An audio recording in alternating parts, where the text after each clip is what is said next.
പ്രിയമുള്ള പ്രേക്ഷകരെ, നാം ഇവിടെ ചർച്ച ചെയ്യുന്നത് മേൽപ്പത്തൂർ നാരായണ ഭട്ടപാദരുടെ ശ്രീമൻ നാരായണീയത്തിലെ അഷ്ടാംഗയോഗവും തത്സിദ്ധിപ്രകാരവും എന്ന 4-ാം ദശകത്തിലെ 6-ാമത്തെ ശ്ലോകം.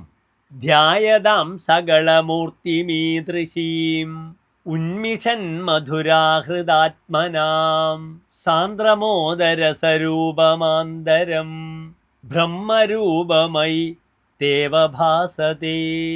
ഇനി ഈ ശ്ലോകത്തിൻ്റെ പദച്ഛേദം ശ്രദ്ധിക്കുക.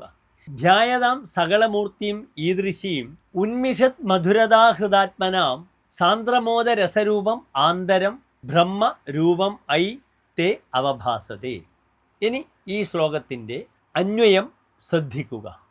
ഐ ഭഗവൻ ഈദൃശീം സകളമൂർത്തിം ധ്യായതാം ഉന്മിഷത് മധുരതാഹൃദാത്മനാം യോഗിനാം സാന്ദ്രമോദരസരൂപം ആന്തരം തേ രൂപം ബ്രഹ്മ അവഭാസതേ. ഇനി ഈ ശ്ലോകത്തിൻ്റെ സാരാംശം ശ്രദ്ധിക്കുക. അല്ലയോ ഭഗവാനെ, ഇപ്രകാരം എല്ലാ കലകളും നിറഞ്ഞ അങ്ങയുടെ സ്വരൂപത്തെ ഭജിക്കുകയും ഉജ്ജ്വലമായ സുഷമയാൽ ഹരിക്കപ്പെട്ട ആത്മാവോടെ സ്ഥിതി ചെയ്യുകയും ചെയ്യുന്നവർക്ക് അങ്ങയുടെ ആനന്ദ നിർഭര സ്വരൂപമായ യഥാർത്ഥ ബ്രഹ്മം ഉള്ളിൽ പ്രകാശിക്കുന്നു.